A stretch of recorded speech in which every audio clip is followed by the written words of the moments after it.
10th, 2026 meeting of the City Commission to order. Jared, would you please take the roll? Mayor Adamchak, Here. Commissioner McCullough, Yes. Commissioner Fox, Here. Commissioner Morrison, Here. Commissioner Von Linnell. Here. We have 5 commissioners present. The quorum of 3 is met. Thank you. Would you please rise and join me in saying the Pledge of Allegiance? I pledge allegiance to the flag of the United States of America and to the republic for which it stands, one nation, under God, indivisible, with liberty and justice for all. Thank you. Before we begin this work session, we need to determine if we're going to take public comment tonight. Is there a motion to do so? So moved. Second. Thank you. Commissioner McCullough moved and Commissioner Morrison seconded. Jared, would you please poll? Commissioner McCullough, Yes. Commissioner Fox, Yes. Commissioner Morrison, Yes. Commissioner Von Linnell, Yes. Mayor Adamchak. Yes, Motion passes. thank you. Commissioners, do you have any comments before we begin? I know, but I have 2 things. I wanted to share some thank you notes that we received for Public Works. I'm not sure where they came from. They seem to be from a 2nd or 3rd grade class, but they were thanking our Public Works team for rising early and making the streets safe to go to school. And I just want, if their parents or their teachers are watching or listening, I just wanted to recognize that I think those notes of appreciation made us all a little bit cheerier that day. Yeah. I think it was interesting that they thanked us for getting the snow so they could go to school, because I thought kids usually hope they'd have a snow day. Yeah. The other thing I'd like to just relate to the commissioners is that I did hear this afternoon that the closing on Sunflower Flats did take place. And so we're finally moving forward on that project. All right. Our first order of business is to discuss workforce housing sales tax project at 1001 Morrow Street. Good evening, Stephanie Peterson, Director of Planning and Development. I have a rather brief presentation for you, and then we have the applicant here with us this evening, and they would be happy to run through the proposal and then the revised proposal. So in October of 2025, we opened up our 2nd round of workforce housing sales tax applications. We received 1 application that we will go over this evening. The application site is 1001 Morrow Street, shown here. This is within our Aggieville TIF district. We like to provide a brief project summary. This is really helpful when we have multiple applications, so you can kind of compare them. But since just having 1, we still use the same format. What I will say is that the applicant has a revised proposal for you. So here you see that the number of proposed units is 3. The revised proposal that was updated in your packet yesterday shows 6 units instead. So then that net units, of course, would change as well. Currently, there's just a single family house with 1 dwelling unit on this lot. Because this project is in the TIF district, there is not the possibility of the property tax abatement, so that is not being requested, but they are also requesting a sales tax exemption. Based on the original proposal, that estimated sales tax exemption was about $50,000. And that's if the materials were to be bought or delivered to a Manhattan address. So the total project cost, I'm going to skip over this a little bit. It was in your packet. These requests were revised based on the updated numbers. But again, the total project, or the amount of workforce housing, cannot exceed 10% of the total project cost for either proposal. Because this is in the TIF, they can go up to $35,000 per dwelling unit. And then here is we provide this as an estimation, but you can see the 2025 property values compared to what we would estimate the value of this project to be. And then you can see the percentage of property value increase.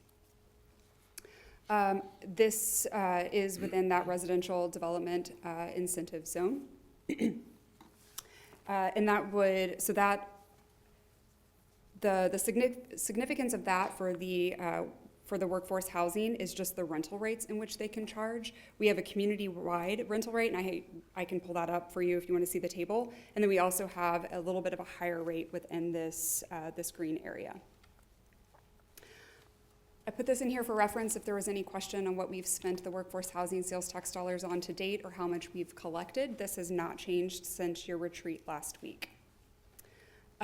With that, I would be happy to answer any questions you may have of myself, but as I mentioned, the applicant is here with us and ready to walk through their revised proposal with you. I'm curious in the costs that are allowed when determining how much we're going to give. Are there limitations on what all can be included in costs? Because there's a whole lot of financing fees and legal and accounting and, construction financing and all that. Not the way that the policy is currently written. The only limitations are regarding the total project costs, so no more than 10% of all of the costs that are associated with this project cannot come from workforce housing sales tax. And then, of course, the unit caps. But we do not list out eligible activities or So non-eligible. the higher you make your costs, the more money you get from the city. Up to a certain point, yes. Yeah. I can let the applicant speak to how they derive their costs. Well, my question is, we've taken in 2.3 million, we've committed 2.3 million plus.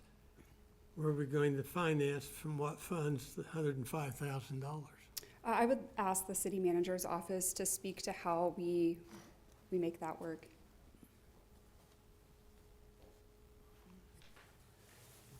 On the commitments themselves, they haven't all been expended. When we look at applications on an annual basis, we take into account the future forecast of 8 to 9 million in this fund. We don't anticipate, and we won't show in a forecast, a negative balance.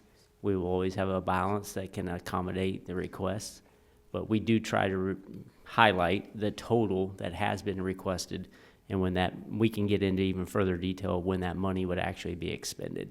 So this chart is really just trying to give you an idea of what has come in from total requests, what we've committed to, but it is within the cash balance that we have on hand and we anticipate to have on hand in the future. Stephanie, I'm conflicted on this particular application. While it technically meets the definition of workforce housing in terms of the proposed rental rates, given its location, the number of bedrooms and bathrooms, it seems it would be targeting students. And, we've discussed our efforts to provide housing. Certainly we can't restrict who moves into any of the properties that we've supported, but I think by their nature, by their design, the majority of those would be less attractive to students. So do you have any guidance to suggest on this? I do. I actually think this may be an appropriate time, unless you have more questions for me. The developer, the information they sent yesterday, and that was included in your packet, revises this 3-unit, 4-bedroom type of proposal to actually 6 units. Each of those would have 2 bedrooms. And speaking with them further, that would actually be their preference. And he can speak to why they went the 4-bedroom route. It was based on previous commission guidance. The 1-bedrooms were something that the previous commission said that they were struggling with. So they went kind of to the opposite end and had 4 bedrooms. And then based on your retreat and kind of the feedback there, they put together a different proposal that they would like to review with you this evening. So are you going to have a problem shifting from 4 to 2 and having 6 units instead of 3 in staffing and planning? No, not at all. Would you like them to come up? Scott? Which one do you want your, Yeah. do you want the revised one? Yeah, that'd be Okay, fine. let me zoom in for you. Would you take that away? Sure. Okay. Hi, my name is Scott Kennedy, and I'm the developer of this project. Just to give you a little brief history, because we haven't addressed you before, we purchased this house. It's at 1001 Morrow Street. It's a house that was probably built in the, I venture to guess, in the 20s or something like that. It was bought with the sole purpose of demolishing. The house in its current state is in no, in our mind, is not a rentable product. It's got a lot of deficiencies and something that needs to be probably torn down. It is, however, currently rented, and the tenants love the house, but we think long-term that it needs to come down. Originally, we presented, and kind of like Stephanie suggested, the comments that were is that the community didn't want more one-bedroom housing products. We typically don't like to do one bed, one bath products. We would rather see multiple units. So we kind of went back to our drawing board, kind of came up with a concept. One of the things that we're seeing in our community, we're originally from Omaha. I'm just going to bypass some of this stuff and just kind of show you some stuff that's in our area. Zoom out. Yeah, how do we do Oh, that? right there, you got it. Yeah, guys. Go to like 100 or 75. There you go. Oh, I think we sorry. went. Bad advice. There we go. Okay, so what we're seeing in our community, in suburban and urban areas, we're seeing stacked units where we're going 3 stories. We're seeing a combination of, some of these are 2-story with 2-bedroom units, and then the 3 stories are a combination of 3s and 4s. Now, in our area with more of the suburban style setting, we can drive an alleyway around the back. We have a garage on base level. So therefore, these units, we don't show the back. These would be a garage with 3 bedrooms above. What we decided to do was, since we can't do that on this property because it's too narrow, we decided to trade that garage for an additional bedroom. And then the comments that we got from some other rentals that we have in the market is there's obviously not enough bathrooms in units. You know, we have a lot of 3-bed, 1-bath units. That's a very common thing with some of the older housing stock that's in the community. So we looked at it as, okay, well, let's beef that up. Yeah, does it probably lend itself to students? Yes. But at the same time, as we've been renting other units, you know, we have, you know, communities and families are different than they were 20 years ago. You know, we have the dad with the 3 teenage boys. We have the couple that has mom staying with them and a baby. You know, the parents that move into an apartment and the daughter has a baby, or something that's not the typical family type scenario. So we thought that doing something with more bedrooms and equal it up with bathrooms would be a better product from a rentability perspective, because the biggest setback that we have in renting things down here has been the issue of bathrooms. So that's kind of how we derived to where we got to today. Based on your last work session and the comments that we received back from Stephanie, we looked at what we were proposing and looked at it. And so what we tried to do is we really, based on the lot and the amount of stalls that we can get on the lot, given its zoning, setbacks, all that stuff, we really only can get 12 beds on there. So what we're looking at is revising it from a 3 townhouse setup where we're going vertical to going horizontal with 2 units on each floor with a stairwell in the middle.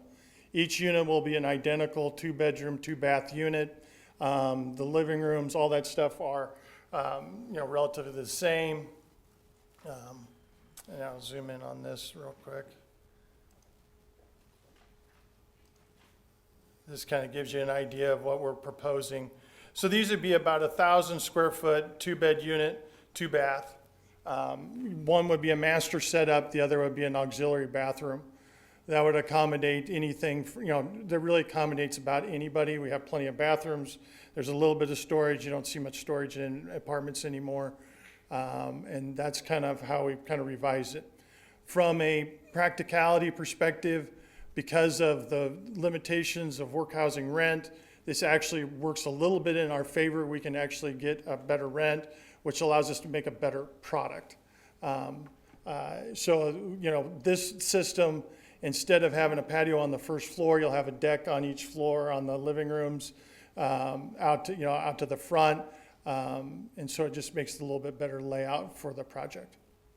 Okay. In doing so, the only difference with this one is when we go, the reason we also picked originally the 3 townhouse setup, it allows us to not have to fire sprinkle. It allows us to not have to do suspended decks, and fire sprinklers and stuff like that. So it does have a little bit of an added cost, not a lot, but it does have a cost increase on how we would do that.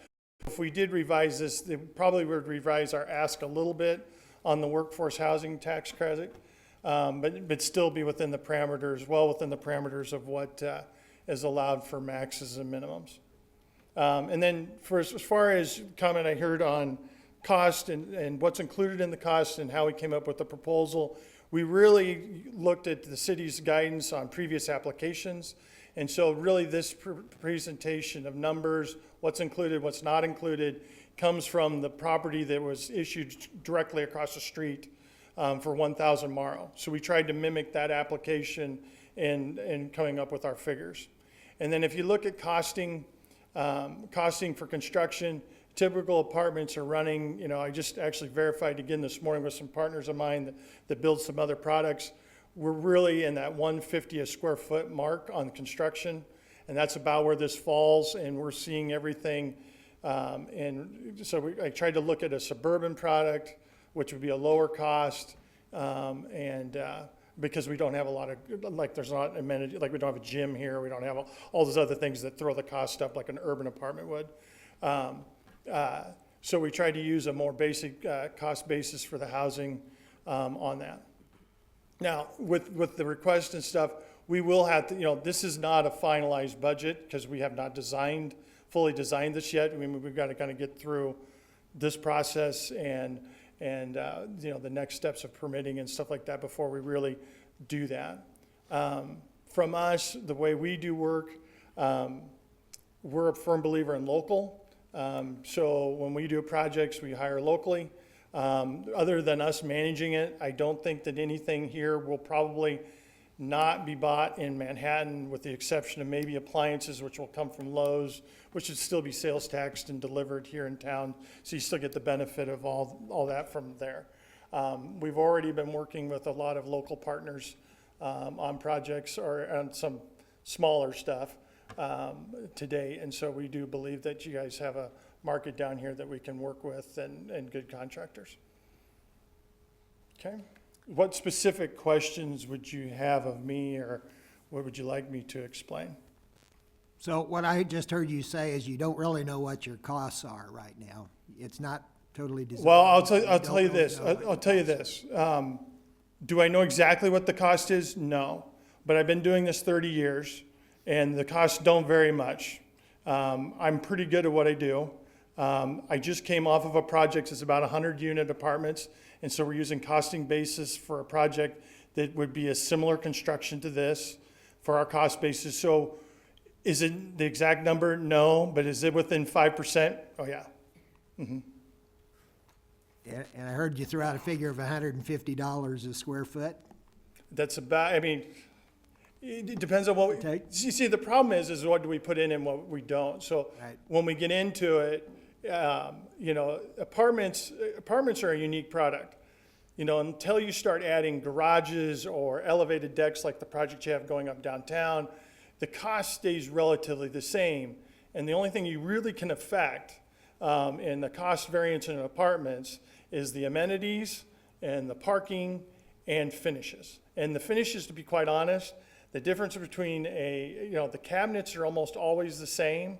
We're really only talking about light fixtures, hard surface countertops versus plastic laminate, and doors. And that's really the only variance in pricing. So when you start looking at apartments, there's just not a lot of variance in pricing unless the site, like, I'll give you an example. We came up with a project that had an embankment on the backside. We had to spend $400,000 to put a poured wall. That's going to affect the cost of the apartment complex.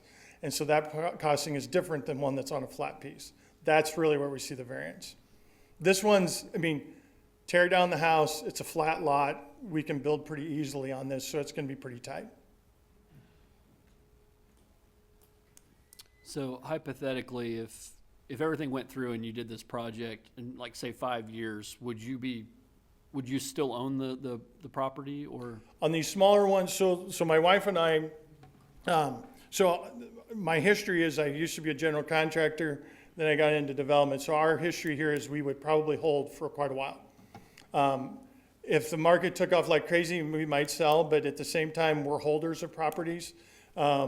Most of our properties, we have some that we've owned for 20 years. And, you know, some, you know, quite honestly, we haven't really even sold one yet. So we're more holders than we are, we're not suitcase contractors where we fly in and build something and then turn around and throw it off to somebody else. And then the way we manage, these smaller projects, the way we manage, we'll manage the leasing management portion of it. We'll locally outsource all the maintenance. And so we'll have a team, well, you know, typically it'll involve, well, we already have a local electrician, local plumber, which that's 90% of your issues in an apartment. And then we probably, by the time we get this one up done, we'll have a handyman service that's a local guy that specializes in doing apartment maintenance and stuff like that. And we're also, I mean, just about us, we're an investor in properties.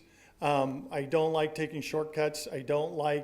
We are not your out-of-town purchaser of properties and let it go to shit. Excuse my language, but let it go. We want to invest in the property. And quite honestly, that's where this house is at. It has been neglected. The front door works 4 months out of the year. The pipes under the house froze when they got that cold spell. You can literally put a pop can on the floor in the kitchen and it will race to the outside wall. It's a disaster. And people are living in it right now, and that's the sad commentary of it. No question it'd probably be an improvement, Yeah, yeah. but it isn't going to be for handicapped and old people on floor 2 and 3, most likely with stairs. Right, and that'd be typically the case with any 3-bedroom apartment complex anywhere. Until you go to 4, you're not going to incorporate an elevator, and the project cost, you know, an elevator for a 3-story building would be $200,000. It wouldn't happen. I understand that, but I'm just saying, when I think of workforce, we worry about those who are restricted also having someplace to live that's Sure. affordable and within these kind of accommodations. Right, and then, but if you look at the ADA regs for housing, you know, we could make the first 2 floor ADA acceptable, which they, for the most part, would be upon construction anyway. So that reality is that's a third of the housing that we're doing is ADA accessible. That would be literally 25% more than any other apartment complex in the area. Well, when I first looked at it, there was no way you were going to convince me this would qualify in my mind as workforce. I mean, it just screamed student, Aggieville, and I'm not sure that making it 6 screams any differently. I'm just saying, when it was 3, there had been a no vote here immediately because it wasn't workforce, in my opinion. And that's just my interpretation of what we think workforce means. So I'm just saying, you have a prayer now maybe with 6. You had no prayer at 3 with me. Well, thank you.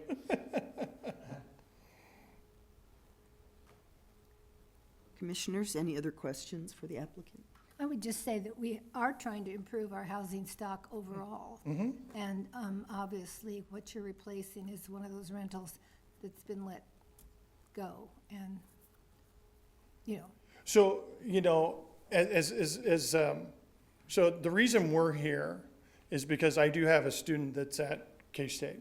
And, you know, we're Nebraska folks, so we've, you know, I'm sorry, I'm a Husker, but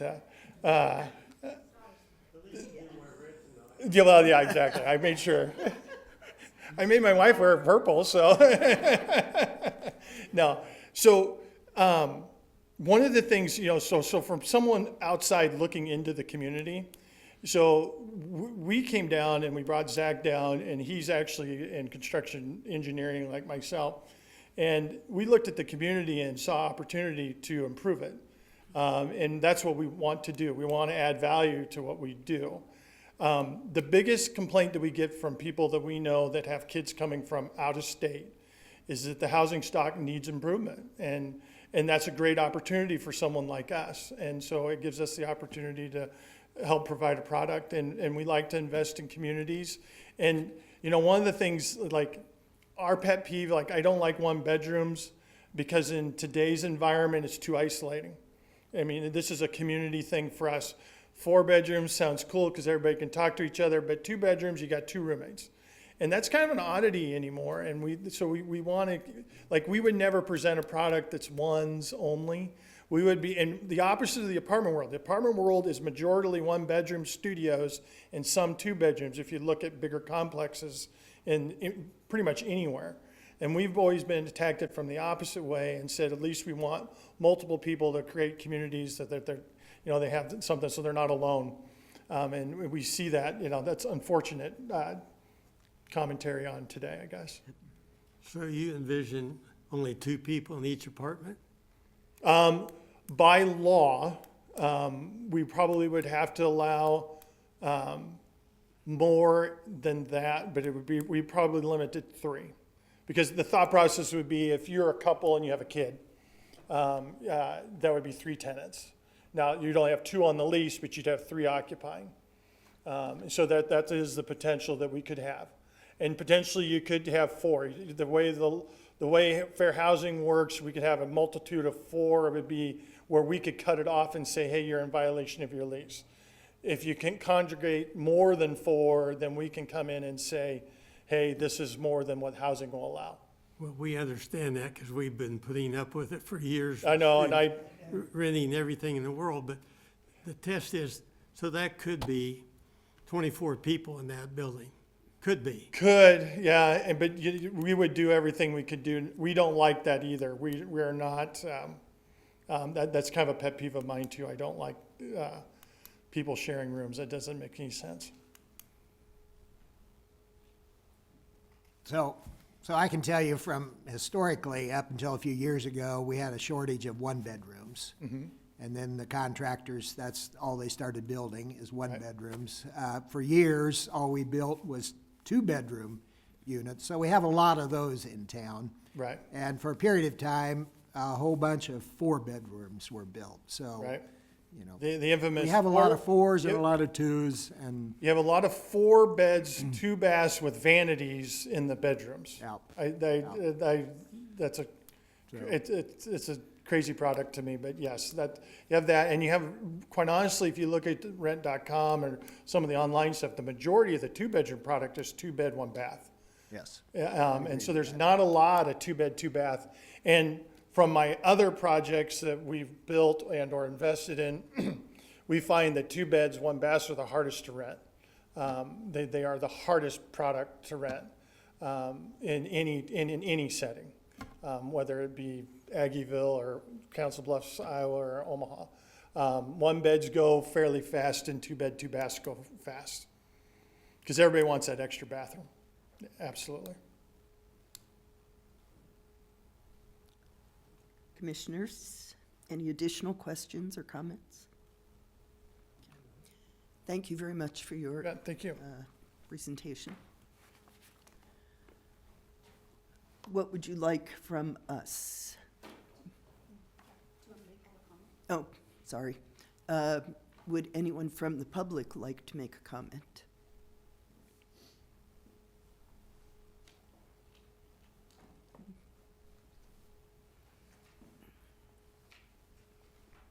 Donna Shankamlin, 1922 Leavenworth Street.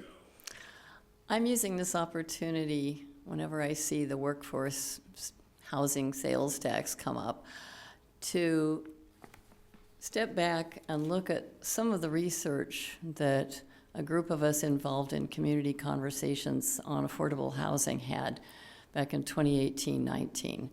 Over the summer, we had what we called study circles. About 16 volunteers who came to a public forum and said, yeah, we're willing to read over the summer and see what other communities are doing and find out, explore all of the different options around this very complex problem. And during that, we discovered a very short article, which I've sent you a link to. I know I can't send attachments, and I'm sorry that I was so late in this, but I'm going to leave a copy here. It was on housing tenure, and not academic tenure, but the financial and the legal arrangements by which we can reside in a home. And what I like about this article, and the reason I sent you all a link to it, is that the authors, who are academic researchers in housing, expand our thinking from just rental of apartments to mortgages and whole homes to think of a vast variety that exists in the United States, with the opportunity to look at two things that we're looking for in housing. We want control over our environment, and we want wealth building or equity building. If I think about my early days as a employee at K-State and my wish to stay in this town, the lack of ability to earn equity, the lack of wealth building opportunities is typical of young employees or new employees in a particular business. What I'm getting from this short article is an examination of sort of a map that they create. It's hard to read, and so I've made a blown-up copy that I think I'll give to Stephanie. It's hard to read, but between rental of apartments and purchase of single-family homes, there are many other options we can look at. From the standpoint of attracting and retaining a workforce, I think we want to look for opportunities both in multiplexes and in single-family structures for earning equity. Two examples of that are the shared equity models of limited equity cooperatives, such as we have on Allen Road with Prairie Glen East and West. Now, whatever multiplex structure you have, how many bedrooms, you can still be earning equity by getting a share and then having a modest overhead charged.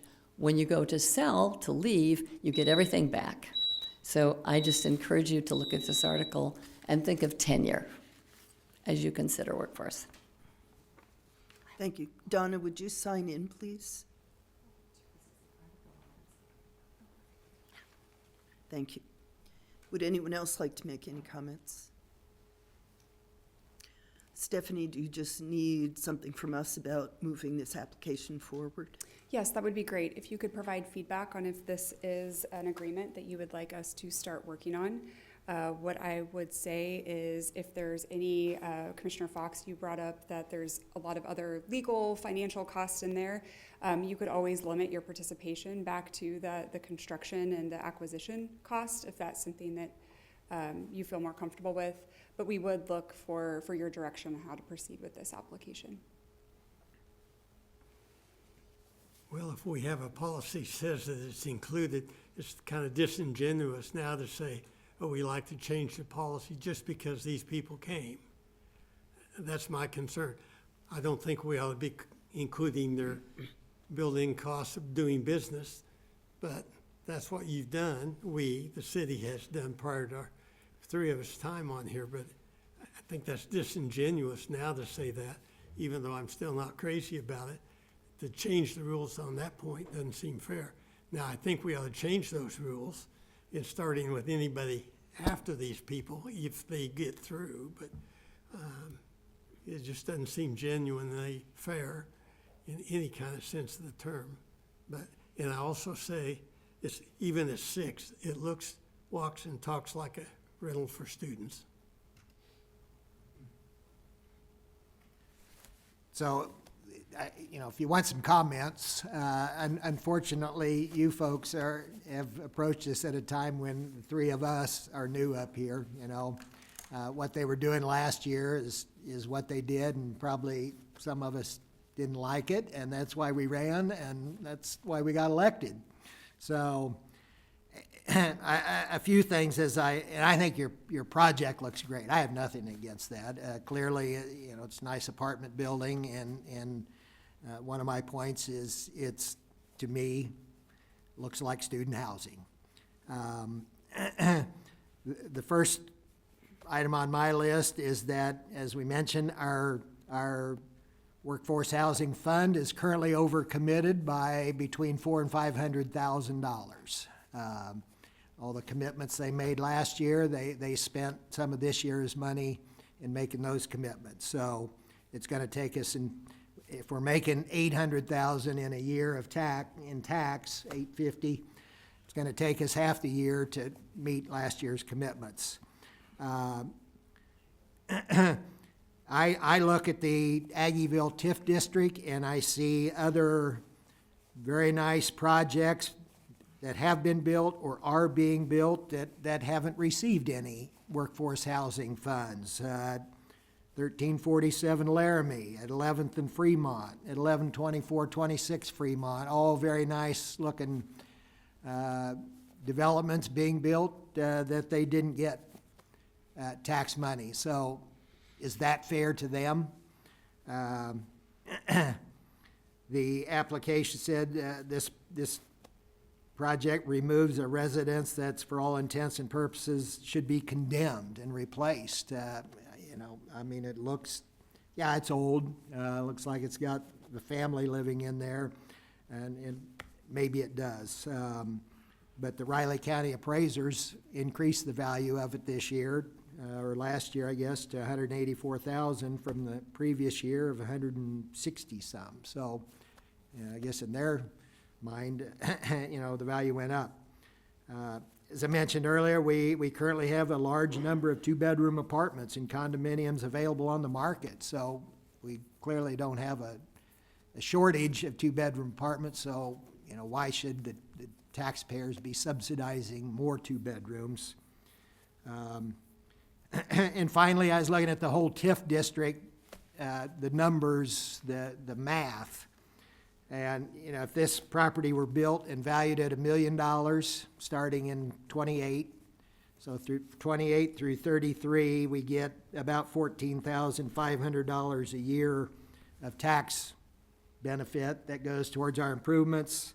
Over the 6 years, that's $86,600 of improvements, but we're paying out $143,000 to get that. That math, we'd be better off paying $143,000 for the improvements in Aggieville, and we'd made money. But so those are the kind of things I'm looking at. I'm trying to be fair, and you know. So those are my thoughts. I just have to echo Larry a bit. Neither Susan nor I were here when the workforce tax was proposed. Sorry, the workforce housing. And we are in the red with what we have. And I just think this looks like student housing, not workforce. I'm not sure I agree we're in the red. I mean, some of these future commitments, I mentioned earlier that Sunflower Flats was only just closed upon today. We're not going to be spending any money for their solar panels for a couple of years yet. Similar with the infill housing, which is the largest commitment we've made to date. I live near one of the sites of that project, and they're still clearing gravel and rock off the sites, you know. So in my opinion, I think we have plenty of time for this to build up the capital that we need in this fund.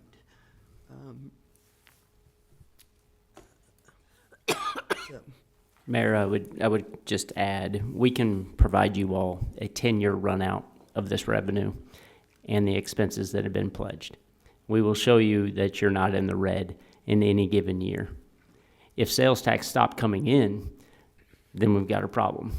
But I'll tell you, it's bigger than this if sales tax stopped coming in. But we will show you a 10-year run out of revenue and a 10-year run out of expenses to highlight where we're at on an annual basis. Could I just say, I have some concern about sales tax if we see the drawdown that they're talking about.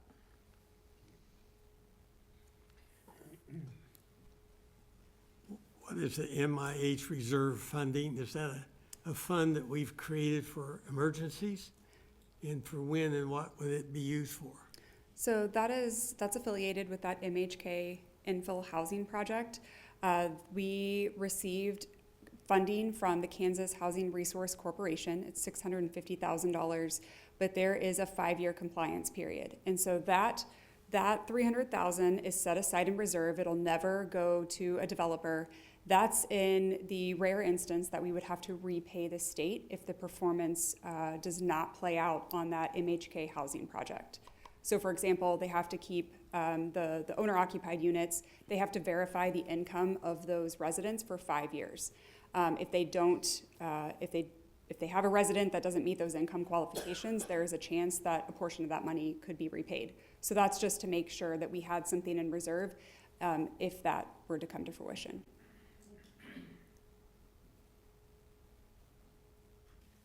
Like Larry said, some of us are new and we aren't used to all the alphabet numbers and letters on the documents and who and what have their fingers on the money, so Fair thank you. point. Commissioners, do we have any consensus about moving this project forward? This is a work session, so we only need to be broadly committed.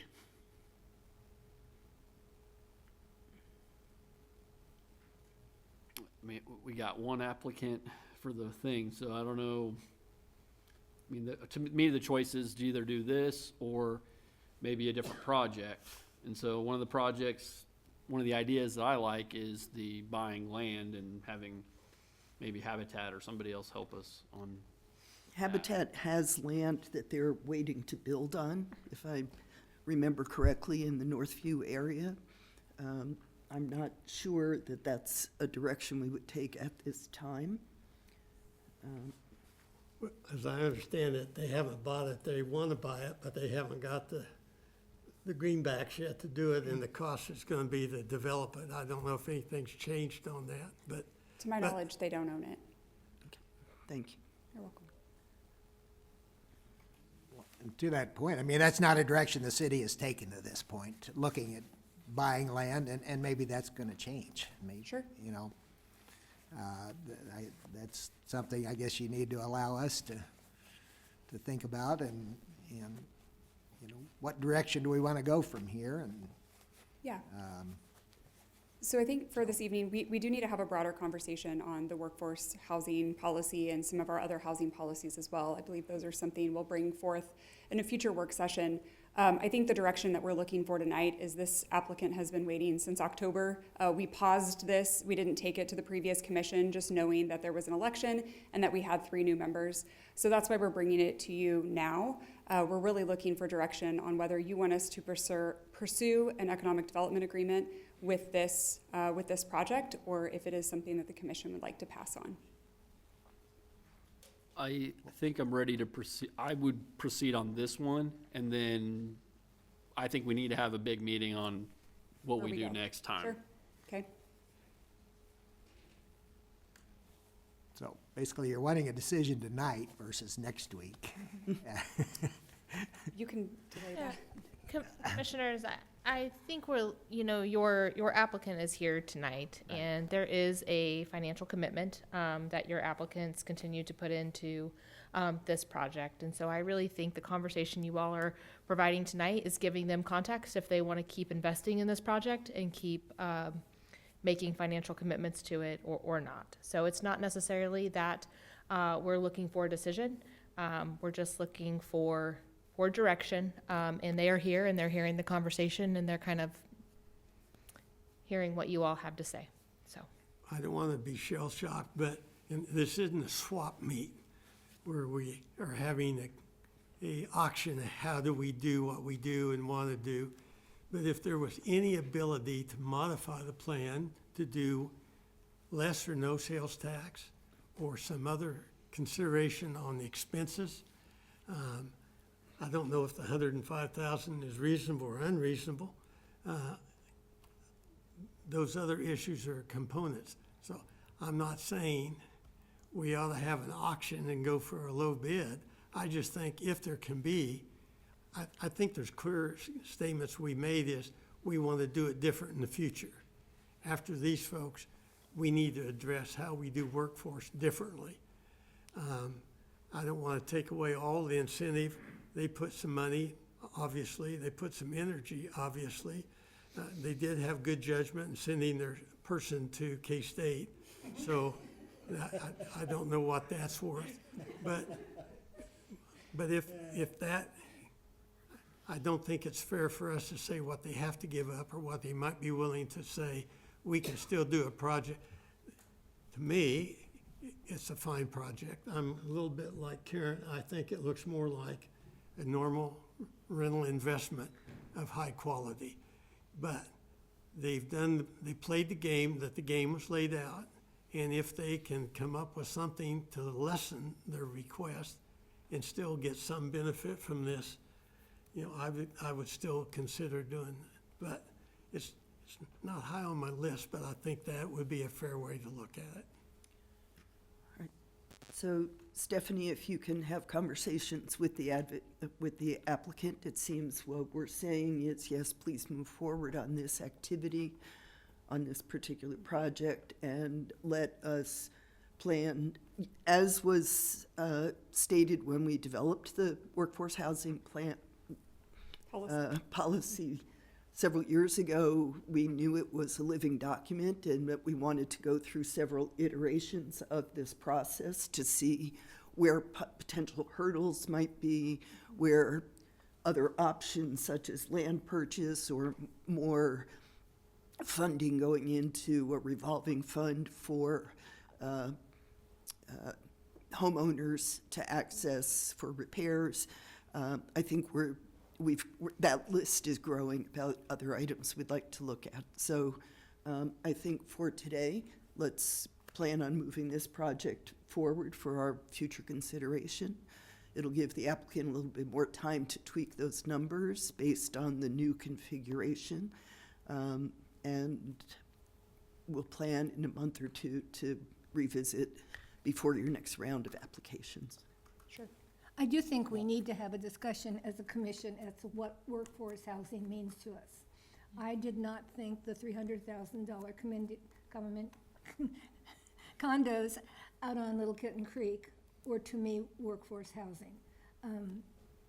You know, I want to see us have places where teachers and teachers and nurses can, you know, as Donna said, find a house that they can build equity in so that they, you know, are not just paying tremendous rents and just sort of treading water. Am I misremembering? I didn't think the buildings on Little Kitten were condominiums. I thought it was, They're I'm townhomes. sorry, they're duplexes, yeah. it's a mix of rental and sale properties. And, you know, we are following the HUD guidelines for what is workforce housing. We can have a further discussion about whether our belief, given the level of poverty or income constraints in Manhattan, is farther below that, but we are following the definition of what workforce housing is in our community. Well, at the retreat, we talked about lowering it from 120 to 80 or 100 as the quota for HUD, which wouldn't change the concept of the program. It would change the financing as rents and what is being built. But again, with this going from 3 units to 6, they were going to have to do paperwork anyway to get it in compliance. And if they come back with 4, I mean, I don't care what that number is particularly. It just reeked of residential rentals. And however they can make it work and say they can be in compliance and we are in compliance is all I ask. We just gotta live by what we've done. We need to change what we have been doing. That's mine. Jason, are you? Go ahead, Commissioner. I'll go after you. Go ahead. So I would just comment that, you know, workforce housing, that's a pretty broad term, and it's a whole range of prices, but what what do taxpayers, what do we as representative taxpayers want to encourage and subsidize development of? And in my mind, we don't need to be subsidizing $300,000, $400,000 houses. Commissioner, we we're need- not subsidizing, we're incentivizing. You're subsidizing, I'm sorry, but, you know, with grants, that's a subsidy. And in my mind, we need to be helping the development of the lower end $200,000 range type homes, which, by the way, are currently being built up in Colbert Hills. I just drove through there today. It's The pretty Cypress neat Ridge, development, yeah, of $250,000, 2.25. that's a low-income homes. housing tax credit project. So they Yes, received I quite a bit of understand. assistance And from the that's- state. It, you know, those are the kind of things, the beginning teachers, the beginning, And we have supported that.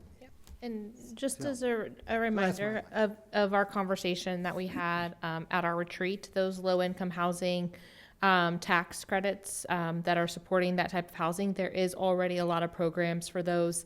And it's really that missing middle that we talked about that doesn't have programs that will help it get built, which is that 80 to 120%, which is where we're at now, but did hear the commission at the retreat that maybe there's an interest in looking at 80 to 100% AMI for what we would look to use our workforce housing sales tax dollars and other tools that are available to us to add new units to the market. What I'm hearing from the commission this evening is that there is interest in pursuing with this project under our current policy and under our current program. However, looking for a few tweaks between a conversation with the applicant and our planning and development staff. So we will move forward with that discussion, and we will bring this back to you within the next couple meetings or so, however long it takes for the applicant and us to work up that agreement. And additionally, we'll just share with you all, we do have a conversation slated for staff to have to talk about what was discussed at the retreat regarding workforce housing. We will bring that back to you all to discuss and have another conversation at a future work session. And then, of course, our current application period is slated to reopen in April, but we might postpone that to May or possibly even June based on how those discussions go. So, thank you, Mayor. Thank you. Thank you, Stephanie. You're welcome. All right, moving on to the next item of our agenda, we will be discussing options for Morrow Street's reconfiguration. Good evening, Mayor, Commissioners. As a reminder, back in January on the 13th, we brought forth some different concepts that we had considered back in 2016, 2017. We resurfaced those for Morrow Street between 11th and North Manhattan. We received some direction and feedback on the preferences of the commission. We do have Cody Perrott here this evening from Olson. He's going to walk you through the design concepts that were in your packet tonight. 4 different ones, really primarily focused on angled parking, a 20-foot drive lane, and some sidewalk in those amenities. Ultimately, this evening, looking for further direction and feedback. If we get down to a concept or two, we would like to bring back that final design contract. Also this evening, historically in Aggieville for the last several years, we've had construction manager at risk contracts. We have identified the contractor, we have identified the design team. They create 90 to 100% design work and then provide a guaranteed maximum price back to the commission with a full breakdown of the budget for the project. In the past, at 30% design, we brought that back to the commission with a preliminary estimate on construction, and then given feedback, that consultant and that construction company proceed to that 90 to 100% complete design and final GMP. If you're comfortable with that, we will structure a meeting, an item on a meeting here in the next couple months to get that going. But I don't want to detract right now from these concepts, 4 different options you have in front of you.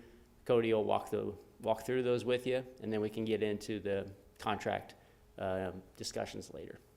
Questions now? Thank you, Jason. I have one. Yep, sorry. Before we find somebody to be the design creator of what we think we are going to do, are we going to give them a guideline of what we fiscally are willing to do? So they have an idea, we're not looking for a giraffe when we need a hippo. Correct. I mean, if you don't tell an architect and an engineer what your limitations are, you'll come up with a Taj Mahal. And that's just the way life is, because everybody wants everything and then there's no limit. So do we have a concept of what is a reasonable goal to give them? And then they can always say, it can't be done, or if you do, these are the limitations. That's part of the feedback we're looking for tonight. The 4 options you have a variety of different amenities. Those amenities can be elaborated on, they can be shrunk. What you have today on Morrow between 11th and North Manhattan is a fairly straightforward sidewalk and street. And if that's the desire moving forward, we need to hear that from the governing body this evening. If it's the desire for more amenities, similar to what you see on 12th Street or North Manhattan, then you can provide that direction as well. Well, I looked at all 4 of them, and the only one that I think is viable is A, and what is not viable is a 7-month construction period. That was talked at the first one, Jim, can openly we, and kind of nonchalantly. Jim, So can it'll we be hear the more, presentation first, and then, I thought he asked the question of what our guidelines were, sure. I'll have Cody come up. Thank you, Mayor. Thank you, Commission. Thank you, Jason. Good evening. My name is Cody Pratt. I'm a landscape architect with Olson. I had the privilege to assist in the design on the Aggieville improvements to date. We've had a lot of great conversations over the years, all the way back from the master planning and charrette phase 2017-18 time period, coming up with some great ideas for all of Aggieville, but also specifically Morrow Street. And some of those ideas pushed the limits a little, and some were more conservative. Again, we've had some great conversations over the years, specifically more recently. You all have seen a package that was put together last month that provided a few options that then this is an update, a new iteration of those. We've started to develop our understanding of the parameters. Some of our previous ideas pushed the bounds a little bit, got a little, well, we were trying to work within some, outside of some limitations of fire and the fire marshal and their requirements. So all 4 of these ideas relate back to what we had heard, where parking is definitely very important to this street and the district, that we need to have 20-foot clear drive all the way through for fire access on there. And then that leaves us really with some leftover amenity space. So we have 60 feet along this corridor from the north side to the south side, building face. We have a 20-foot through lane for traffic. We have 17 feet for angled parking, and then whatever's left over to the roughly 23 feet is leftover amenity space. So what we can do are a variety of design elements to strategically capitalize and maximize those amenity spaces. So I'll run through these 4 initial ideas real quick, and I guess let you understand the differences between them. Cody? Yes. I'm sorry, can I just ask a question Yes. quickly? So how wide are the sidewalks right now? Are they 23 divided by 2? You got me. They vary a little bit. Roughly 10 feet on either side, on the north and the south. Current existing conditions, we have sidewalk, parallel parking, a drive lane, which is narrower than that 20 feet. We have angled, and then roughly another 10 feet on the north side. So this first concept here, idea A, this looks at a fairly conservative option of maximizing parking. It's this is the most vehicular friendly of the concepts, and it maintains angled parking on the north side on both of these blocks, both the east block and the west block, and then leaves us with the 12-ish, 11 and a half feet of amenity space, AKA sidewalk, on both the north and the south. On all of these ideas or concepts, they're not completely designed fully out. We're carrying through the design aesthetic in terms of materials and everything from what we have done previously on the Aggieville district improvements. But you'll see things like placement of some bollards and blocks to define the traffic way. We're still working through a number of these things. Cody, what are the symbols along the north side of the streets? I can tell the blocks. What are the white dots? So there's also some representation of some exterior furniture. So you're referring to a few little white circles with a representation of some chairs. Okay. So this shows that there are limited ability or limited areas where we would have enough room to fit in some small two-tops on there. So again, this concept is really geared more towards vehicular parking as well as driving, and is a little limited, in my personal opinion, on the amenity space. So what we have here is a section view, and this is a generic section cut basically anywhere within those two blocks, looking to the east. So north would be on the left side, south would be on the right side in this graphic. But it shows that 20-foot drive lane, the 17-foot that we would need for the angled parking, and then the roughly 11 and a half feet of space on either side. And this just shows an idea of what could be put in there. We have a limited area of some planting, potentially some more of those limestone blocks for seating, and then also addressing keeping the vehicles or separating the vehicles and the pedestrians with both the blocks and maybe a bollard application there. So idea B is what we're calling mid-block. And on this particular concept or idea, we have reclaimed some of the parking and captured that as extra amenity space. We have provided the same elements and amenities on both the east and the west block on these. So they are essentially identical. We've captured a little bit of the area on North Manhattan for the idea of placement of a tree, both on the north and the south there, to anchor that far west end. And then we have some areas of planting, again, right there where the alleyway runs up to the north. We have proposed some improvements along that alley. We've created a mid-block crossing there, which allows pedestrians to directly flow to the south.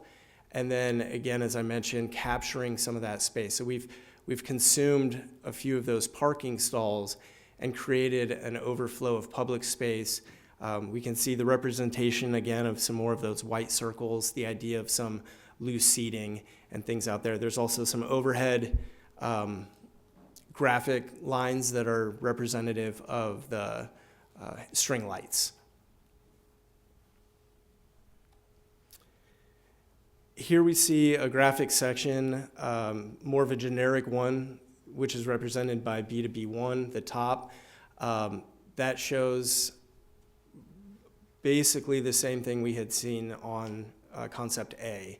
There's not a whole lot different there. You have the same amenity spaces and everything, but the lower section, that's where we see that capturing of the parking and turning that into a larger amenity space. And the two vertical elements are just representation of an idea of some sort of column or monument piece.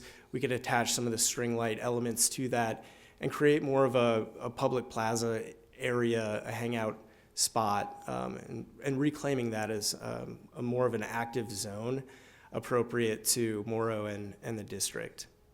So shows we get roughly 31 and a half feet on the north area, on the north end, reclaimed, and then on the south end at the mid-block crossing, we get roughly 14 and a half feet. Concept C is a little bit more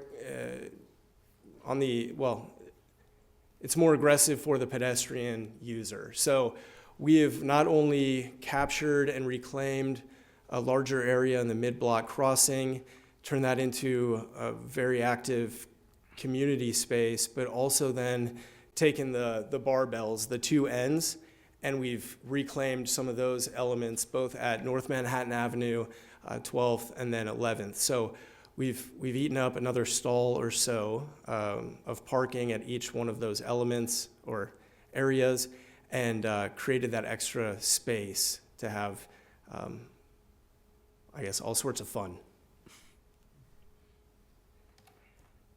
Here it is in section again. Top one shows your typical section cut through the street, whether it's the east or the west block. Again, that 11.5 foot space of standard amenity zone, and then capturing that again at the mid-block crossing areas or the end bulb out areas where you get 31.5 feet on the north end, and then roughly 14.5 feet on the south side. What this does show here is at the mid-block crossing, so this would be true for concept B as well as this one at C. We have sucked in a little bit. I know I had mentioned that 20-foot clear lane for the fire. Through our discussions, it's our understanding that we are allowed to, for very small sections, suck in a little bit. So that's where we're recapturing and reclaiming some of that space. So the rest of the corridor where it's not a mid-block crossing, or even at a mid-block crossing where there's hardscape there, those outriggers could come out and fire would be able to service that. Concept D, then, the last of the four, this idea looks at kind of a combination of all of these. It's really looking at utilizing whatever leftover space we have. In the case of the typical was 11.5 feet on either side. But reconfiguring this a little bit where we shift the angled parking to the south, and we actually limit that south sidewalk amenity zone. We make that just a little bit narrower. That allows us a little bit extra space on the north side to incorporate the shade canopy, shade structures that are prevalent already existing on 12th Street and throughout the project. But really, it wouldn't make any sense to have the shade on the south side, just with the buildings there and everything, it's already being shaded. So naturally, you have that in the summertime. The south side would be great. And then the north side would have those structures, and really just, utilizing again the mid-block crossing on this concept as well.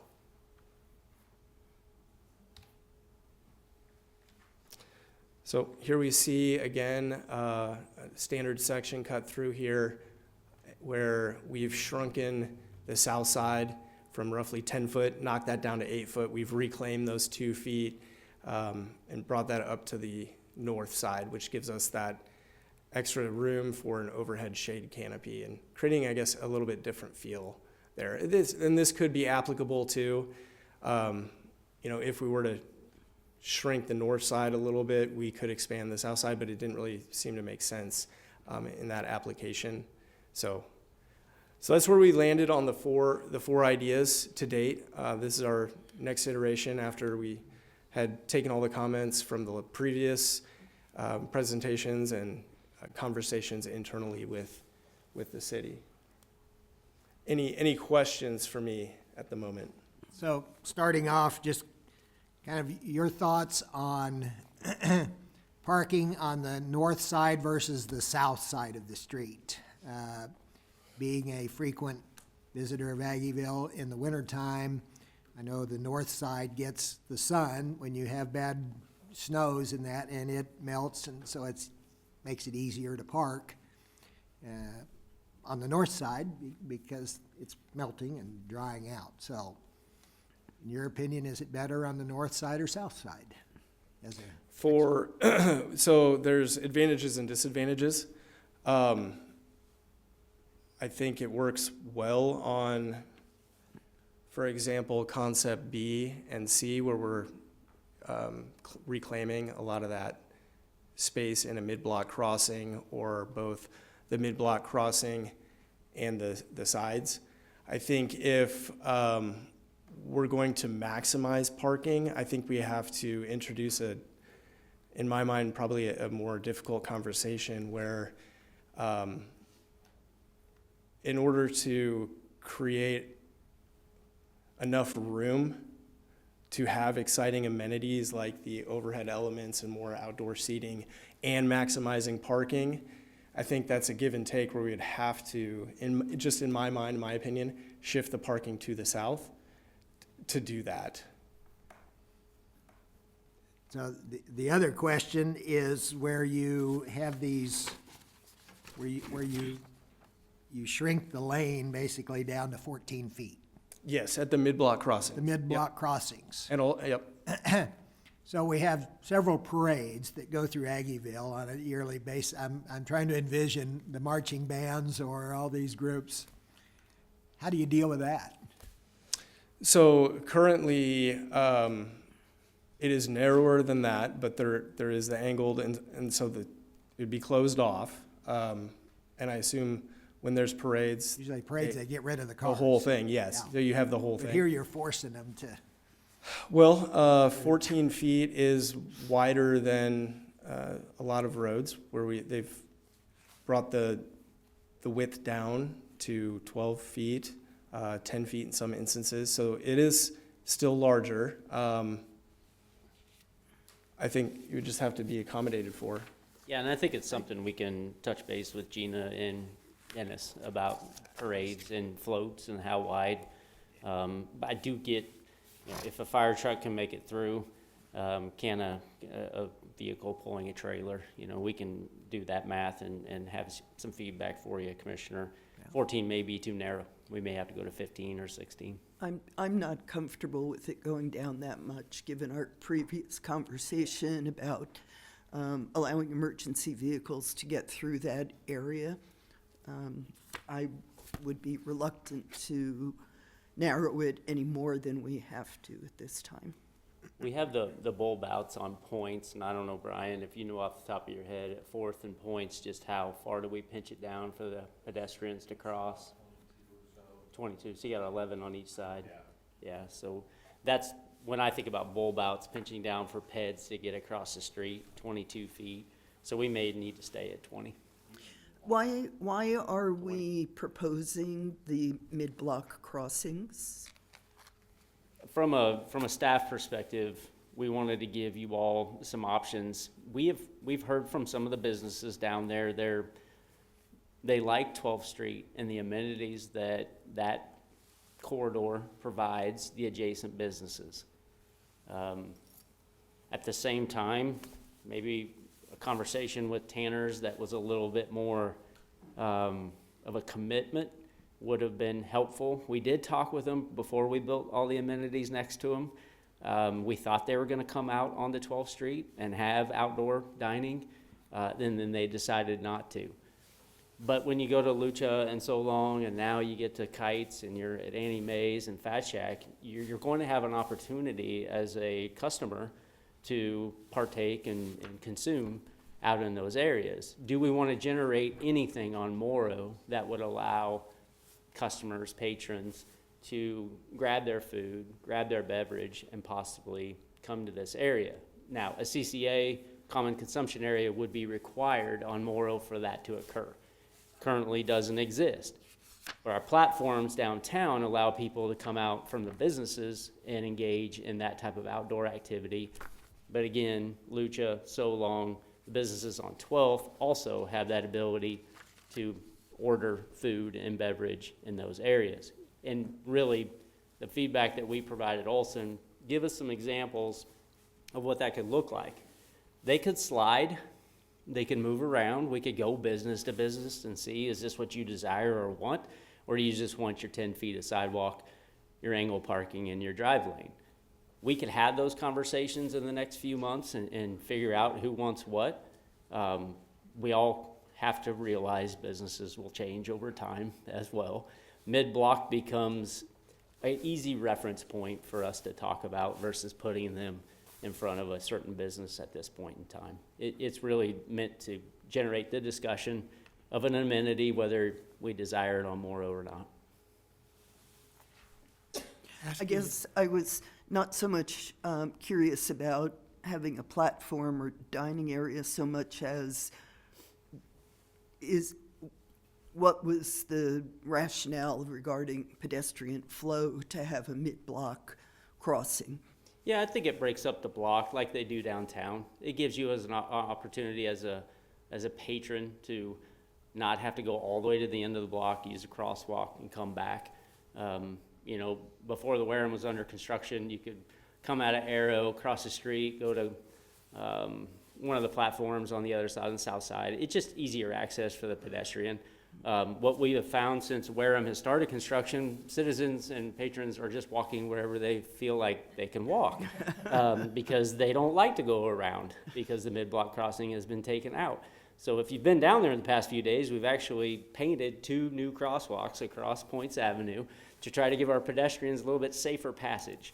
Without these, they're going to walk across the street really randomly everywhere. This tries to herd them to a safer spot. Not being an architect, engineer, or artist, what are the gray hash marks across Morrow Street? Are those some kind of differentiation in pavement? Yes, I believe what you're referring to are those vertical bands. Yeah. So those are representative of different paving. Like I had mentioned, we took aesthetic cues from 12th Street, which is already complete. They also have banding in the ground plane in the pavement. So it's replicating that theming. Are they going to be more effective and durable than the ones on Points that disintegrate every 3 years? Yes.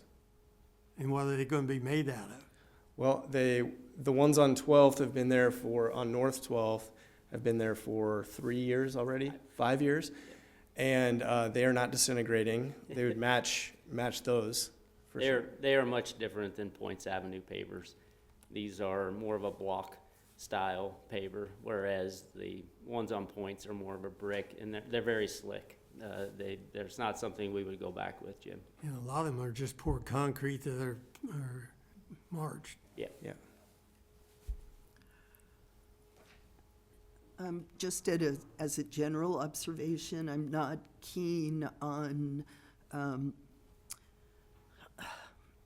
Plan A with having those tabletops, the 2 tops you mentioned, in front of parking spaces. That doesn't seem to be, I can see that there are probably bollards there or something. Yes, yep. But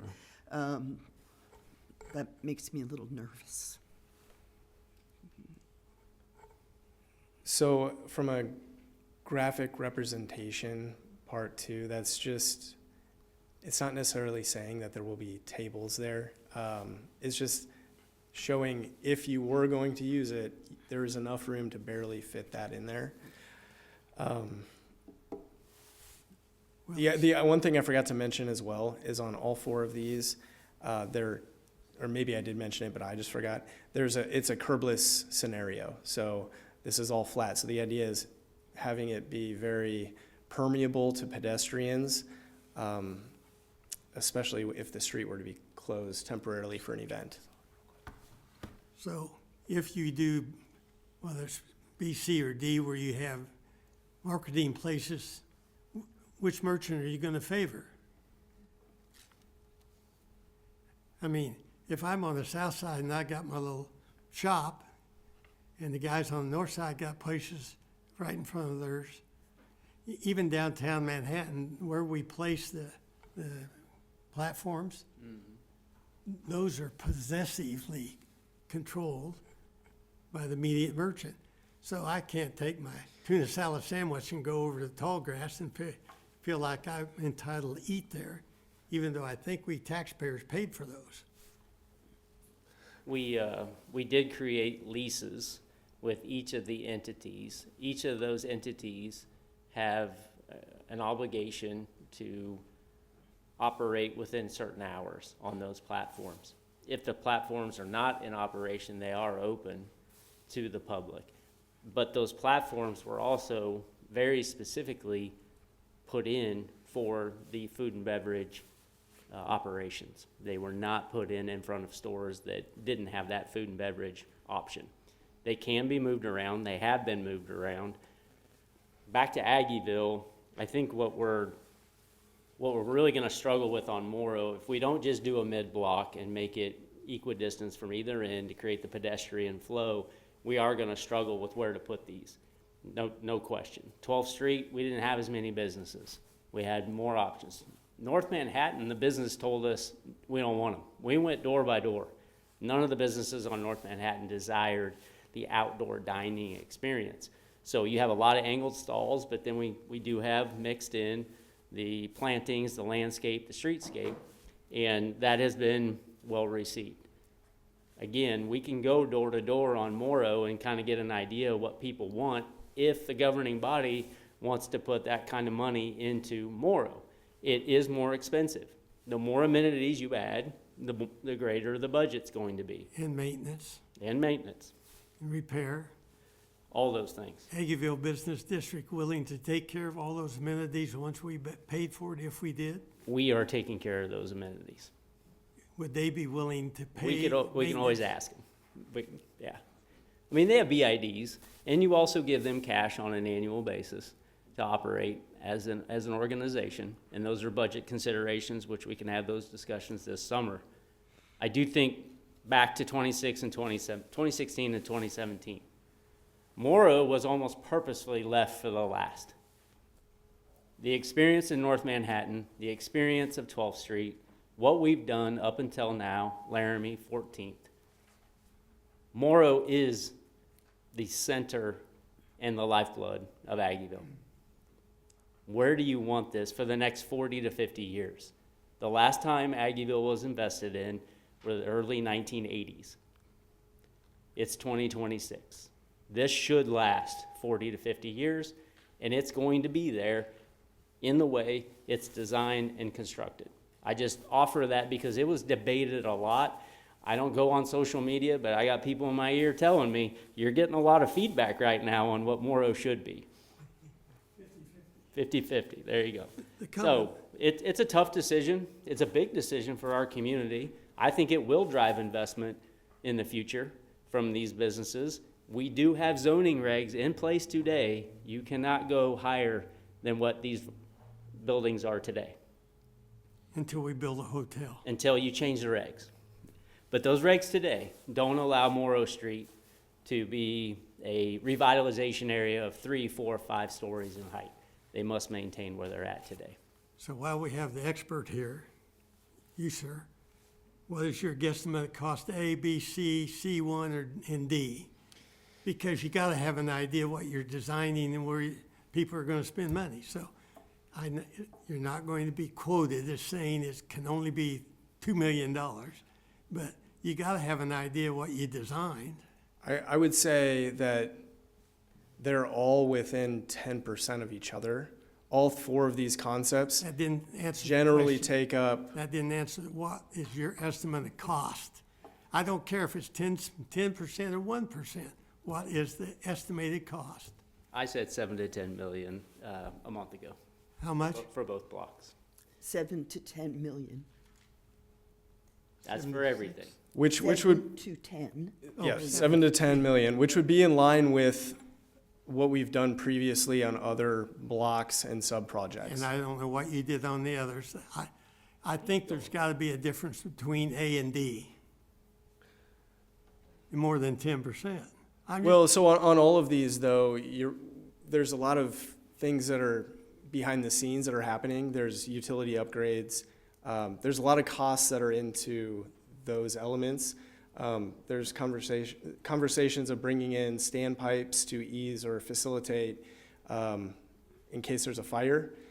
instead of having to require all of these buildings to be sprinkled, the standpipe is a contraption that will help the fire department to put out a fire quicker, things like that. So there's a lot of sunk costs in infrastructure that's not seen. So the pretty stuff is actually, whether we have 4 trees on this concept or the next one we have 8, there's not a whole lot of difference in costs on those. Now I would say where we have more amenity spaces, and me showing the idea of capturing that with some sort of monumentation or column. I don't know where it went. Are we in a different? You're almost. Okay, so like this one per se, we've got these columns. They may be $30,000 per column. So those are costs on this particular concept. But in the grand scheme of things, when we're talking about $7 to $10 million, 30,000 times 2 for 2 columns, so $60,000 really isn't a major cost consideration that would differentiate this one versus the other 3 concepts. I would just like us, I would urge us, we haven't done anything since the 80s, to do it right this time, and if it costs 10% more, whatever. But I really want to hear from the Aggieville merchants who are here, because I have no clue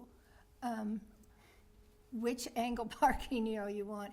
I would say that in that Aggieville, there are all kinds of people go to Aggieville, but I would guess the majority are students and, no, okay, sorry. Well, there are a lot of students, can I say that? Okay, and I just want to make sure we make it as safe as possible for younger people who perhaps have not had much experience with alcohol and that kind of thing to be safe. And I have a feeling when they park their car, they're just going to get out and walk across the street no matter.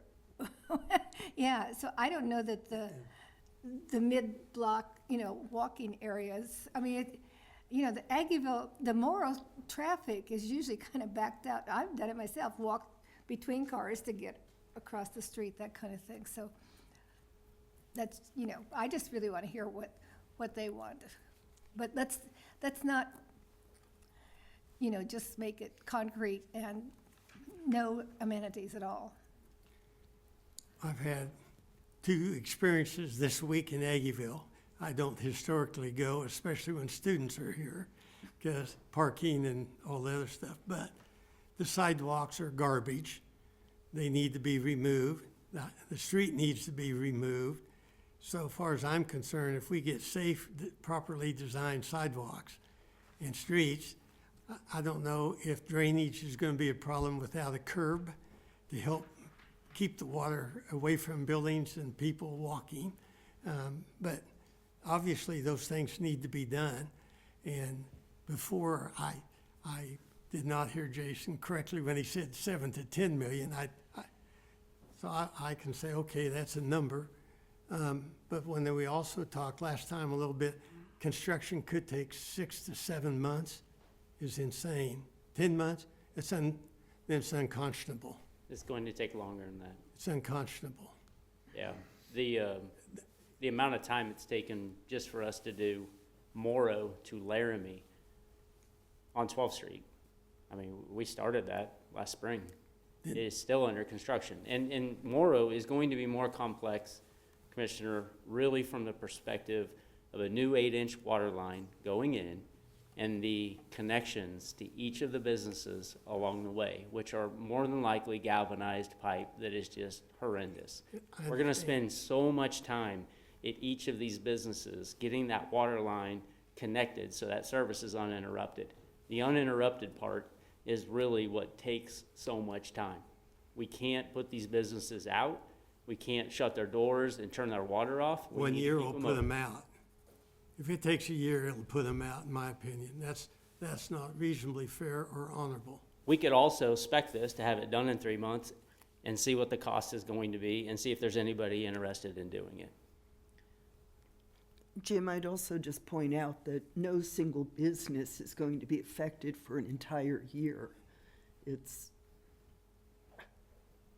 going to be at least 1 block each for a year, and at some point in time. It would seem to me, Susan, it would have to be, if it's gonna take a year now for all of it, it's gonna be at least a year for both of them. Because you're gonna have one block clause and no traffic going through it. So with the 12th Street that's currently under construction, that portion south of Morrow, even though the project has taken now a year,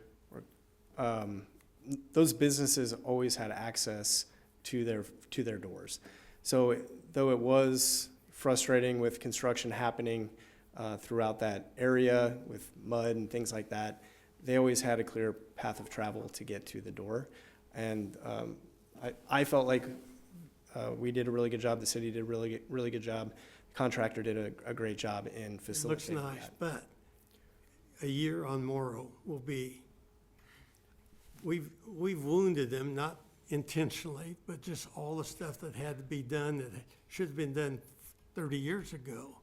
We have, in my opinion, wounded Aggieville. Karen? And it's going to be continuing. Karen, did you want to make a remark?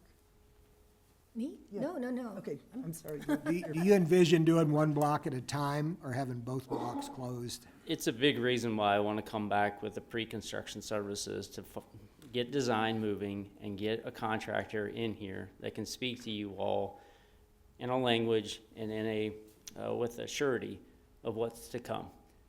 Again, we've spent $47 million in Aggieville. We have worked on multiple streets. We have built a $15 to $20 million parking garage. We have put a tremendous amount of time, effort, and energy.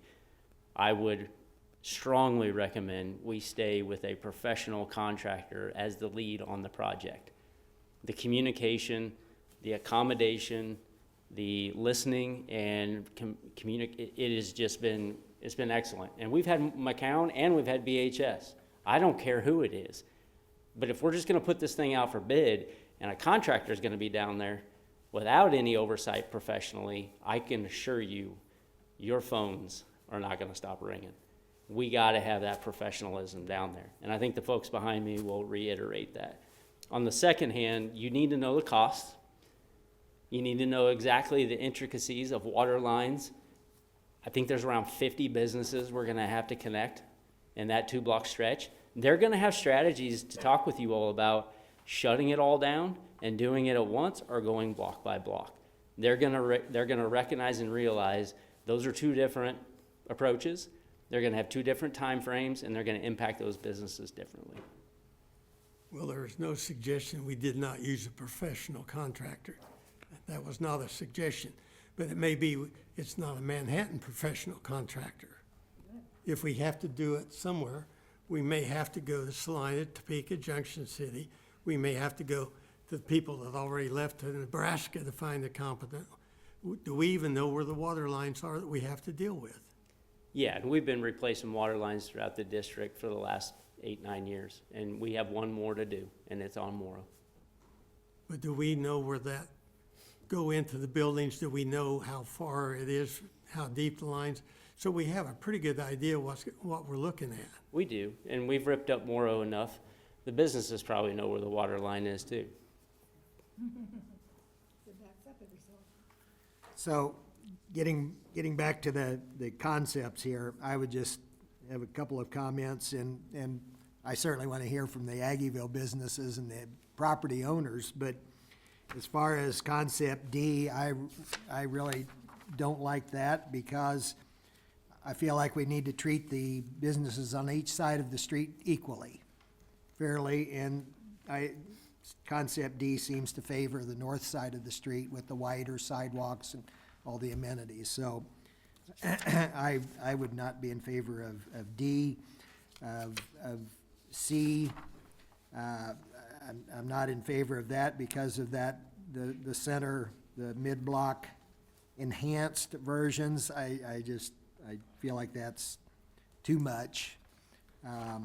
So I guess, my thought is A or B. I really favor A more because I don't feel like we need the mid-block. I feel like people cross wherever they want to anyway. And those in B, those posts in the middle, that is just additional cost, and So, I mean, in my mind, what I would favor is A or B. I vote for A. Jason, can you remind us, I've driven past on Morrow looking down 12th Street, but I haven't really studied it. Are there dining areas that are going to be there? They're already, Or at least those small patios, like yeah, as, exactly what you got out in front of Lucha and So Long are in front of Fat Shack, Annie Mae's, and Kites. Mayor Adam Track, before we get too much further and commissioners sharing which concepts they prefer, I think it would be good to hear from the public and the Aggieville folks who are here tonight. thank you, sure. Would anyone like to make some remarks?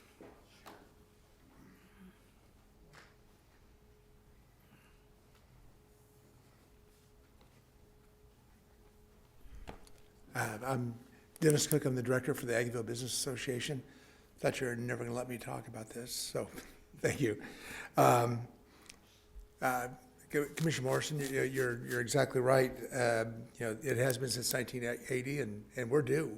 Yeah, the time has come. We've been, we got very fortunate. Was it about 2 years ago that we just did an overlay on Morrow for 2 blocks?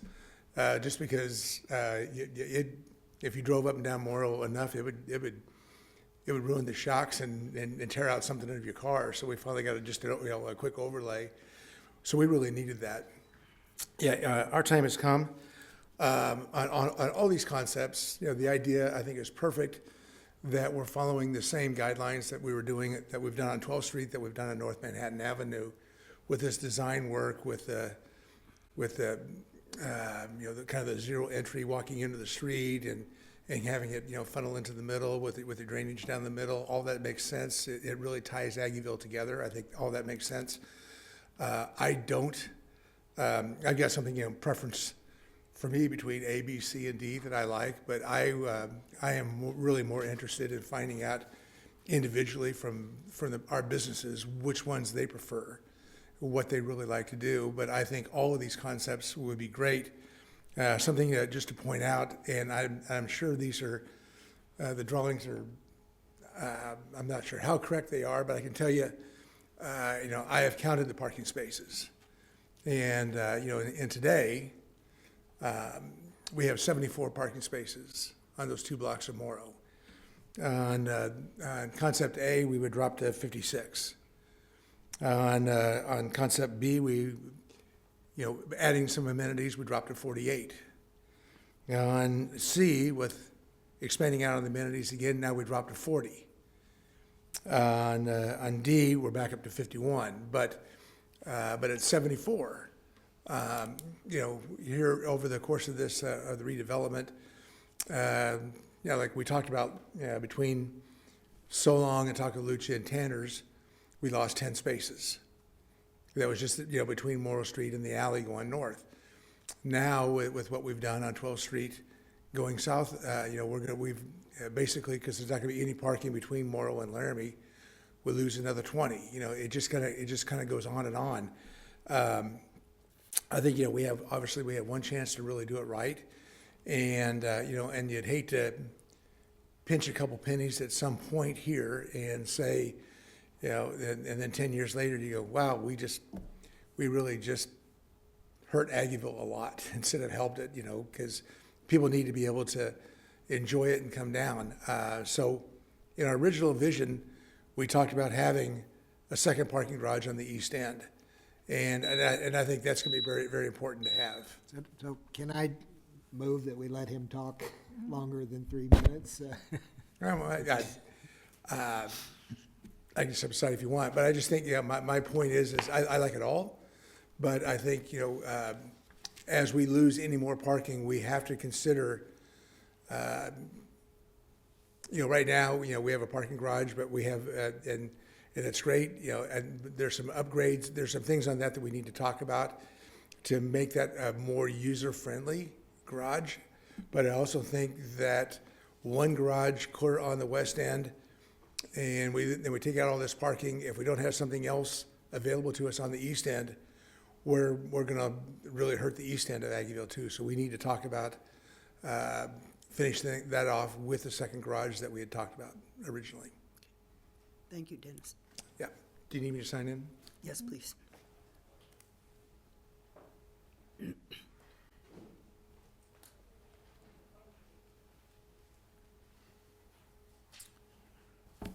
Good evening, Commissioners. I'm Travis Worrell, part owner in So Long Saloon Taco Lucha, and I'm serving today as the president of the Aggieville Business Association.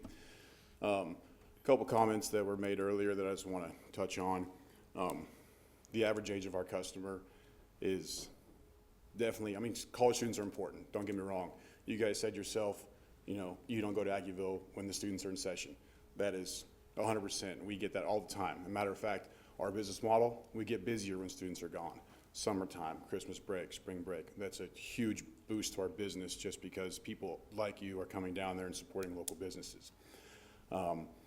It's, you know, to your point about cost and things like that and the speed that it's going to take, we are fully aware of how bad Morrow is going to hurt. We've been through it with 12th Street. We got lucky. You're not going to hear people say lucky and COVID in the same sentence, but I'm about to. COVID happened. We got shut down. 12th Street happened, started. So things just were bad all around for a year. I fully expect that to be the exact same case again when Morrow happens. Now, one thing we did learn, though, through the shutdown in June of Morrow, the elderly customers that we have today, they just didn't come. They couldn't get there. You know, they couldn't get down there at all. So that's going to be important to keep something open one way or the other to get customers down there. I think that there's some great things about all these designs. There's not one design I can sit here and say, this is it. I think there's some work to be done on all of them. But I do think that there's some useful information here for everyone to take and then to work off of. So I appreciate your time. Thank you. And would you, please, did you have a question? Just say thank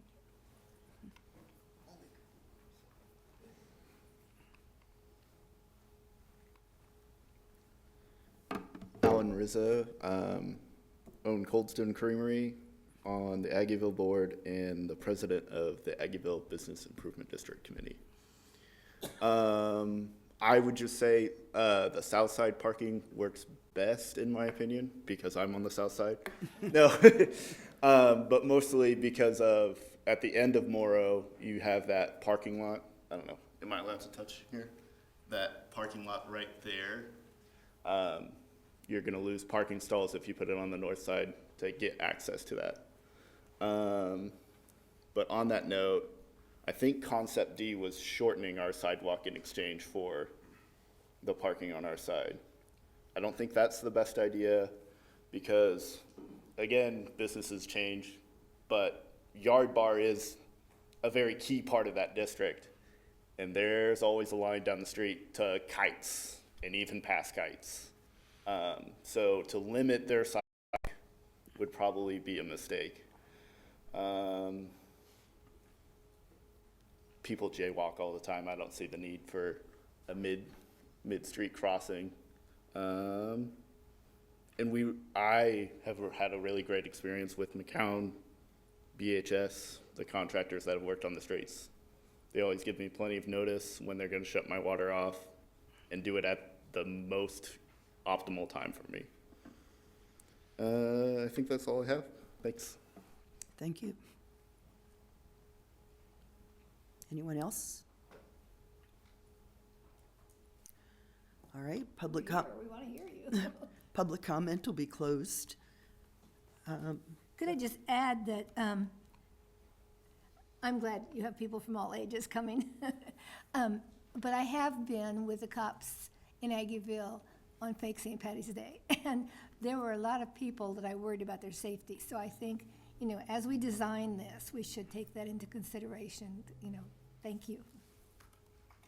I would echo that. I think these are opportunities, along the same vein as widening the drive-through lane. I think we need to take safety as a top priority. I will acknowledge I'm one of those jaywalkers, but when I am downtown, if I'm in I do try to use the crosswalks mid-block. Seems to me that there is consensus, I think, orienting the parking towards the north. That seems to be a through line on each of these. I mean, he made a good point about the east end of that, where the parking lot, where you can currently turn into that parking lot. You know what I'm talking about? He does make a good point, because you've got parking showing across the driveways of those parking lots at the east end, and, you know, maybe you could get more on the south side, so.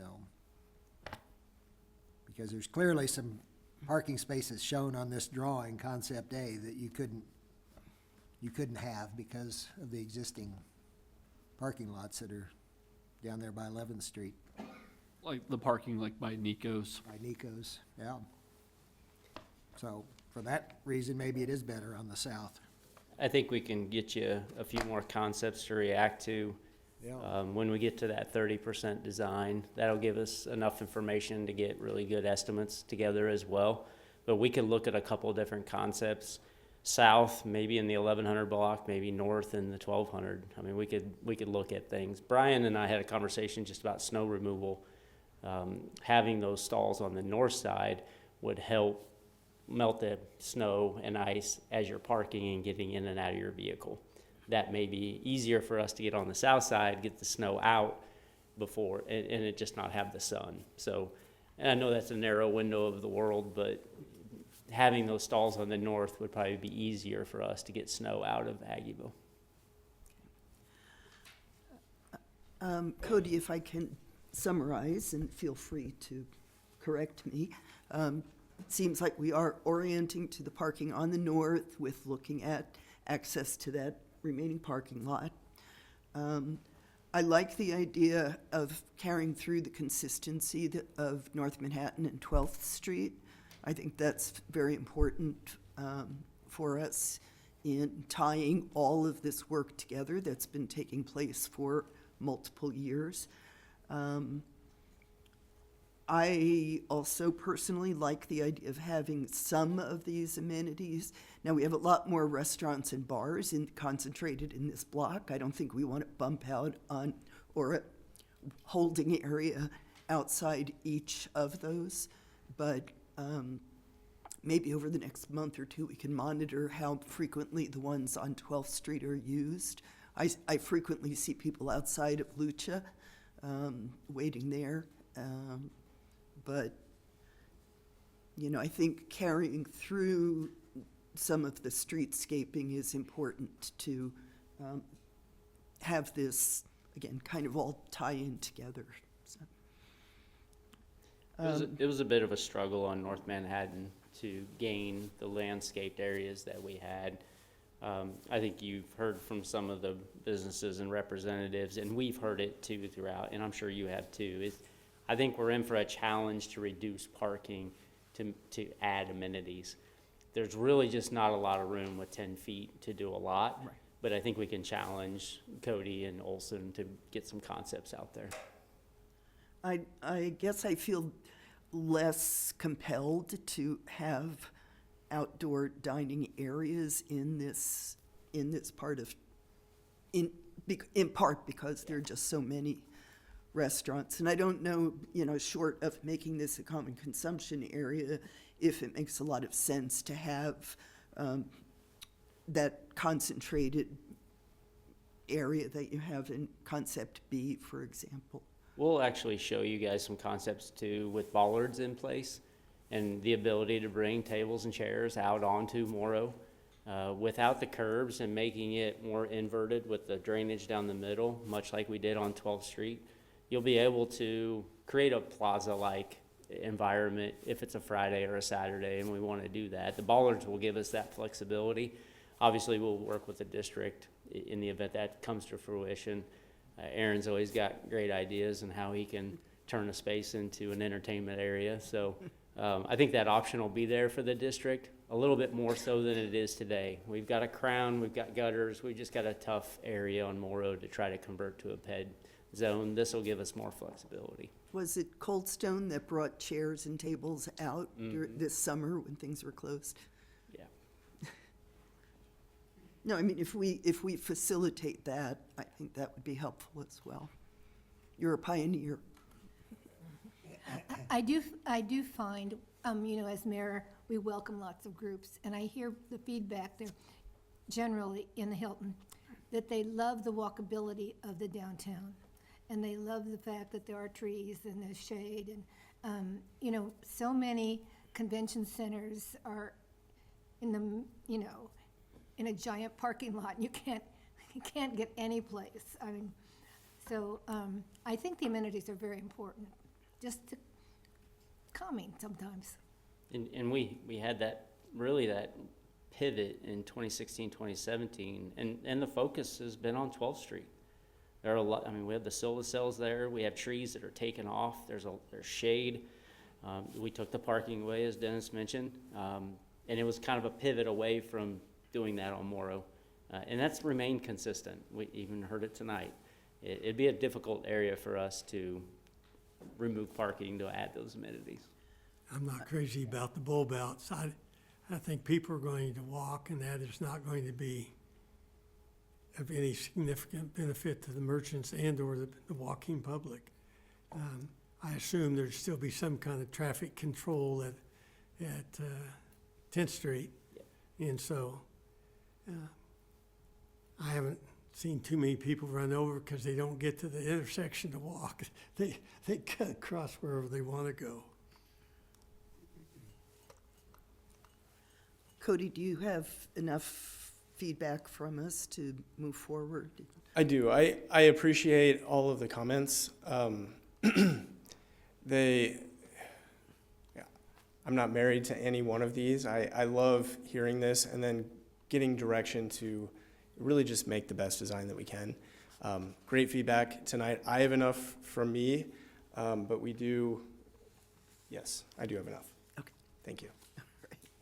I do want to recognize that we've probably all received 4 or 5 emails from folks suggesting that it become all pedestrian and no vehicles. And I personally don't feel that's feasible. You know, we're a driving community, but also I think businesses need vehicular access for deliveries and all that. And, you know, the alleys don't accommodate that. Some of the personality, if communities or streets can have personality, is the old Morrow Street. Unfortunately, when I was in high school, I didn't have a car, but my friend did, and we'd cruise up and down Morrow and around the park and back around. It's part of the mystique and the nostalgia of what a community is. And I'm not sure we're going to create a better one going bonkers on all the amenities on Morrow. I think the side streets probably is a plus to have the amenities, but on Morrow, it's still, I think it's kind of a historic vibe for some, and then others just want something bright, new, and shiny. That's the comments I've gotten. I did have one question. What about bikes? 12th. North Manhattan is our north-south. Yeah, you've done all kinds of things. Yep. I mean, just even there's no bike parking and And we removed them from 12th Street. We were really pushing everyone on North Manhattan and then also east-west on Laramie Street. So with the limited amount of room on Morrow and adding another element of conflict. Yeah, I was more worried about bike parking. Yeah, and we can add that feature, but we can also get closer to the parking garage.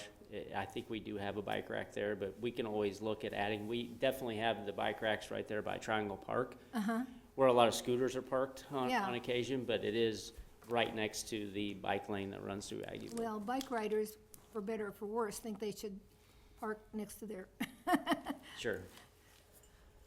Dennis, I'm sure, battles all types of users of this sidewalk. Thank you. Thank you, Thank Cody. you all. Appreciate the feedback. Commissioners, do we have a motion to adjourn? Oh, before you adjourn, just really quick, just wanted to share that We will not have a work session on February 24th. Our next work session will be on March 10th, where we will have an update from the CVB. We will also have an update on Anderson Avenue, including an update regarding the previous conversation we had about Roundabout. At our March 24th meeting, we will have an update from RCPD, as well as a conversation about the pavement condition index and debt work session that we talked about in our retreat.